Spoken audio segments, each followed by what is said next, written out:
they feel, because a lot of it's basically on the whole breakdown of how did you get your characters assigned, what goes into your character design, homework in the background, because you and I are Ghostbusters junkies, and Kanto, so when you said Godzilla, you blew my mind that day.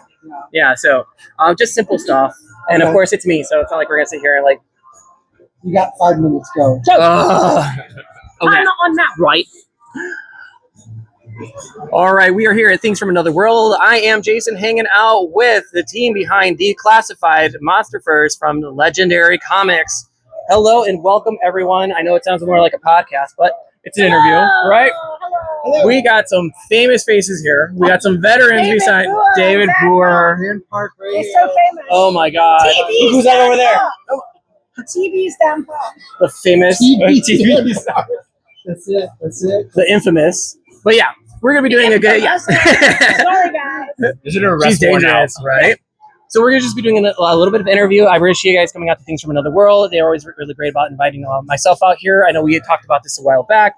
So I've been highly anticipating this book. So like this is a little bit different than what we played with before, where we're looking at a lot of stuff was reflective with Toho's Godzilla, like with Monster Island Summer Camp, which by the way still a phenomenal read. I love the book. Thank you. But now we're going into the legendary line of characters. So we're hitting Declassified because Monarch is finally releasing the files of.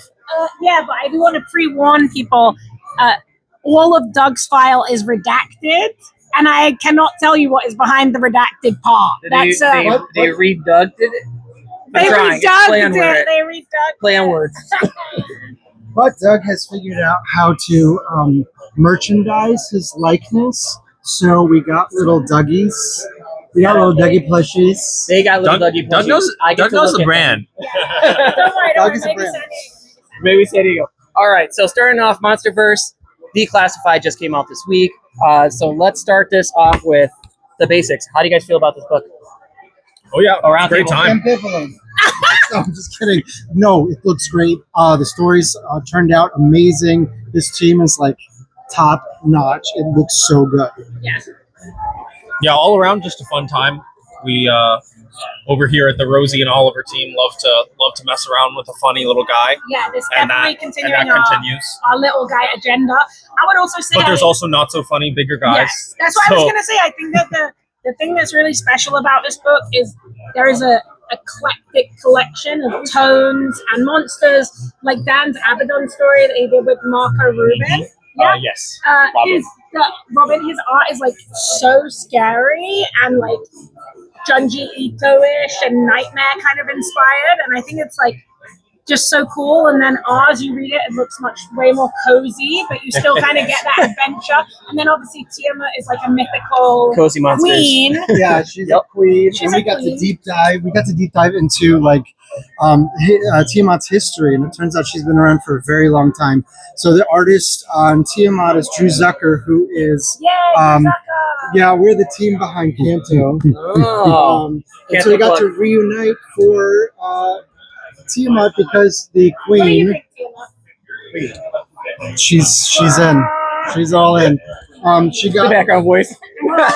she didn't get a lot of screen time, and she got done a little. I won't Screen time, say I dirty. believe. There was transfer to have more screen time, but it didn't end up fitting in. So now Tiamat fans can explore her world in this book. And I think that's the cool thing about the book is it's all fan favorite characters who haven't really been in the movies as much. So you get to learn a little bit more about the characters here, a bit more about the monsters, see kind of their day-to-day existence. And there are some connections to the MonsterVerse, including a very familiar podcast that you guys might know if you watch the movies. Gotcha. All right, well, so how did each of you get assigned a creature? Like, we've clearly got a plethora of characters and kaiju to mess with. These are all, of course, the Monarch ones. So how did you get each assigned? Was it like, hey, you get Doug, enjoy your life? Or did you get a choice on what story you wanted to tell? So Nikita said, Doug. And we said, yes. And then we said to Nikita, Doug, and she said, no. Okay. So, No, Nikita's like, do you want to do Tiamat? yeah, they were assigned. It's the legendary. I figured it was fine. Legendary is very rare in the space of comics and movies because they actually have somebody whose whole job is being in charge of the law. Yeah. Like, not the criminal law, the LORE law, So they came to it with a design in mind and an idea in mind, and then from there we got to tell these stories. Yeah, I remember when Nikita emailed me. He's like, "You want to write Abaddon, the giant spiders?" Like, do I have to? You were like, he's so scary. Was there fear in a spider? Like, Spiders? is Doug available? Please, Doug. I'm sorry, I'll guys. take Behemoth.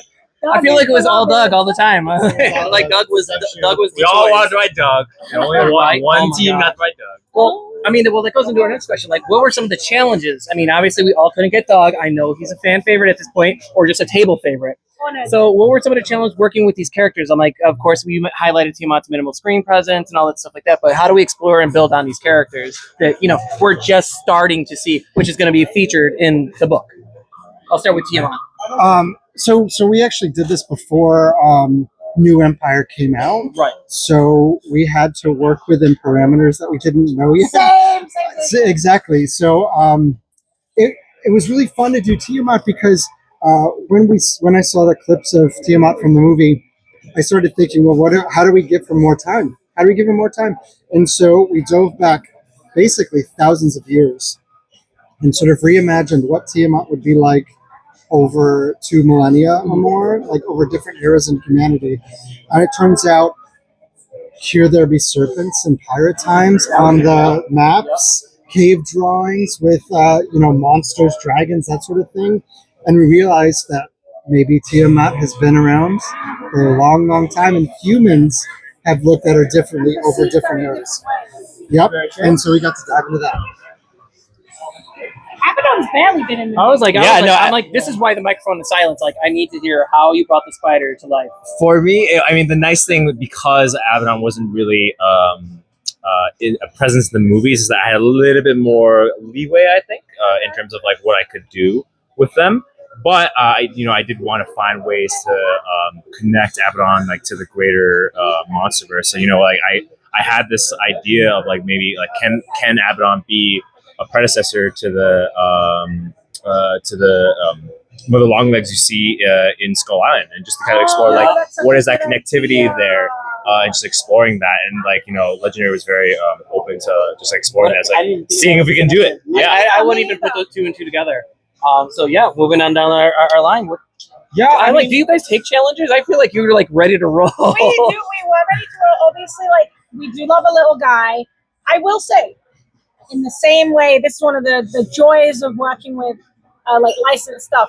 We were working on this before the movie came out, so I had to do a lot of different outlines to kind of get to know which I would be like, maybe we'll use this monster, or maybe we'll use this titan, and then kind of like getting the notes until we end up with the one that we used, which is we get the wart dog in there, and then of course getting to see when the movie came out that the wart dog is like a big part of that opening with Doug and everything. That was really cool, and yeah, it was just fun. The challenges are more like it's got to be canon to the movie, so it was fun to kind of introduce a new location, which was like Doug's lair, and then to get to see kind of how Doug, just through his goofiness, ends up saving the day or brutally murdering another titan, depending on which way you look at it. So like that actually leads like right to this point.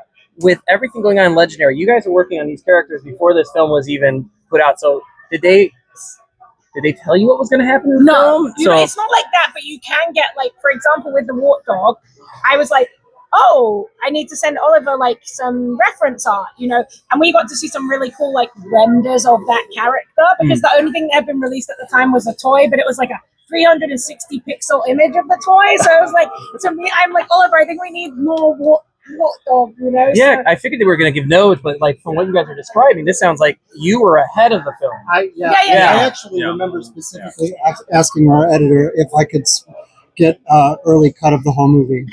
Did you really? I did, and she's like, "Yeah, exactly." And she's like, "No, of course not." What are you, nuts? But We're like, sure, come around 7. I don't even know if I'm allowed to share this, but that was the segue to, well, at least ask them if I can get the clips of Tiamat from the movie. Yeah. And so, the way these things, the NDAs go, you have to log in like to a special server, and they like watch you through your camera to make sure you don't do anything.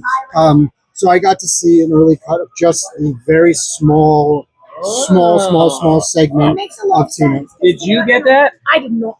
Okay, so we see where the table is divided. Got it. On the art side, though, on the art side though, you do get to mess around with like the 3D models a little bit. Okay. So like Those are you really get you get like to see the light manipulated around all of them, and you get the 360. It's like very like fighting game, choose your own character kind Got of. it. Yeah. Yeah, those are fun. And I think in the Doug story too, you guys did like a day in the life of Doug, right? Yeah, it was basically. Yeah, Day in it's like Day in the life of Doug. For Got the it. Tiamat story, it actually comes. It launches off of the aftermath of New Empire. Exactly. So I had to figure out like what happened. What happened to What her? happened? What happened to her? I'm so excited to sit there. So, well, it sounds like Legendary and Toho. Did they give you guys notes on these characters outside of like this? Okay, all of I'm not them. open to notes. yeah. So All right, I'm Rice. No, No, most of what you This- get on the art side, in this case, this was it was really like funny though. it was a lot of I kept trying to draw him because I'm coming off of drawing a lot of like Godzilla.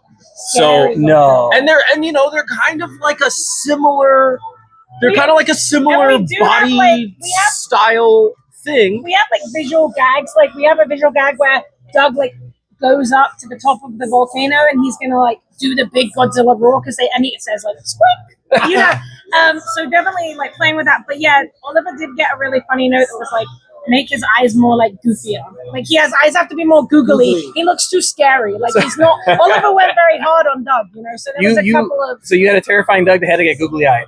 look. I'm gonna say he's still kind of scary, you know. So like obviously he looks cute. You now strike a and then, good balance. We do, but yeah, I think it was this one, right, where he looked too scary, so they were like, give him cross-eyed. They were like googly-eyed him more. Oh my gosh. There he is. Ooh. That's why the You fans still love have to him. buy the book to see googly eyed Doug. Just Oh, throw that sorry, out guys. there. All right. So, well, what do you all think is the appeal from these original kaiju to from like the MonsterVerse? Like we've had kaiju for obviously 70 years, but now we have a MonsterVerse. So, my question is, how do you separate the two? Like when you do your homework, how do you separate them? Is it like because I'm a huge Megalon fan, I would basically, you know, and I'm sitting here, I'm looking at Tiamat. I automatically had some Toho characters pop in my head, and then Doug is so Dougie fresh here. You know, he's a new idea. You know, I would say like I think the appeal of these stories is one, there's a nostalgia element to them because everyone grew up with a version of Godzilla. I think that it's easy to keep the two things different because Legendary is much more in the space of these being like mythical creatures that have been around for a long time, whereas the Godzilla canon is like much more sprawling, and the Toho has the specific eras too, which you're often working within when it comes to designs. So it's not hard to keep it apart. I just think like everyone loves monsters, and I think that for nowadays what we've learned from doing these signings and doing these books and stuff is like kids love to learn facts about stuff. Like, you know how we love dinosaurs? Nowadays, a kid wants to watch a YouTube video of like the evolution of Godzilla's atomic breath, Right. you know, or his heat ray, as they call it now. I just saw this is totally off topic, but I just saw a post. There's going to be a touring natural history exhibit that puts Pokemon Skeletons. Oh, the skeletons fossils. next to, Yes. real skeletons that may have inspired them. And so I love that it's definitely kids dialing into the science Yeah. of Tiamat may Exactly. be a water dragon, but she definitely has analogs in the natural Exactly. world. That's So the it's fun. difference. It's like how like you know a lot of people like grew up with Star Trek and inspired them to go And like that's why it pursue seems like NASA. Star Yeah. Trek was like ahead of the time because they're actually taking influence from that when kids love monsters and kids love facts, so they love to come. And we had a great signing one time in Barnes. I'm still that kid loving monsters. Yeah, me too. But like Barnes and Noble in the Grove, we did a signing for some of the Rivals books, and there was a lot of kids came. And instead of moderating the conversation, I just told the kids like, you can ask whatever you want, right? And there was one kid, and he was like, guys, if you were going to crystallize one monster, like, who would it be? And then he's like, guys, if you had to pick a monster from like 1967 to 78, who would it be? Like, he loved that stuff, but most of it comes from like watching YouTube and watching these videos where they talk about it. So I think something like this book, MonsterVerse, is very much in that space of like you're in the universe, you're learning about the creatures, and you're kind of getting an inside look at this historical trend of monsters. And I think that's very appealing to kids. So with this, it's like you're getting the secrets of the MonsterVerse, not about Doug though. Sorry guys, as many people have DM'd me after reading the PDF. There is no new Doug information. He is an enigma to us all. I don't know. Doug is looking quite appealing, but I'm not gonna like Abaddon looks amazing. Oh, yeah. Arno's art just like blew me away. Well, we'll wrap it up with this final question for all of you. What would readers expect out of this book? Yeah, start with Tiamat. What do they expect? What do they expect? Well, Yeah, I what should they expect expect out you of it? to be What's all to what's become exciting? just massive fans of all of us. No, I'm just kidding. You can expect from Tiamat. She didn't get a lot of time in the movie, so I think we got an opportunity to really do some fun new things with Tiamat. You're going to know a lot more about her. I hope we get to see a lot more of Tiamat as I make eye contact with our editor standing over there. So you'll get a lot more backstory for Tiamat. So speaking as an arachnophobe, having to write a story about a giant ass spider, I hope readers who are arachnophobes become even worse, develop even worse phobia. If you don't have arachnophobia, I want this book to give you arachnophobia. Looking at this front cover art, arachnophobia may not be far. I would say with Doug, all the goofiness that you would expect, but also like hopefully like a newfound respect. Like we were trying to put some respect on Doug. I agree. Yeah. Definitely, like the ending of our story does show like a different side of Doug. And I think even if you love goofy Doug, this is a story that, like the opening, I think, of Godzilla Kong New Empire, really showcases that he is still a Titan. Like he will still tear, Kong's delicious food away, whatever that was, a leaf wing or whatever Kong ate that time. So like he is still a monster, even if he's a little guy. So you definitely get both sides.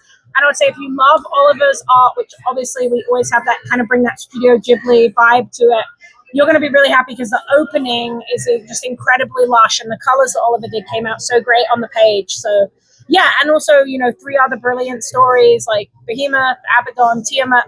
So if you've always wanted to know more about the monsters that aren't those, Godzilla, Kong, or Muto Prime, then this is like a great book to expand your monster knowledge. I'm excited. So that's MonsterVerse Declassified, released now. Thank you all for giving me your time, and I appreciate it. It was a pleasure meeting you. I'm like, I got new faces, I got old faces. Thank you for bringing Godzilla as Oh, always. of course. Thank you for the invite. All right, that's it for me at Kaiju United.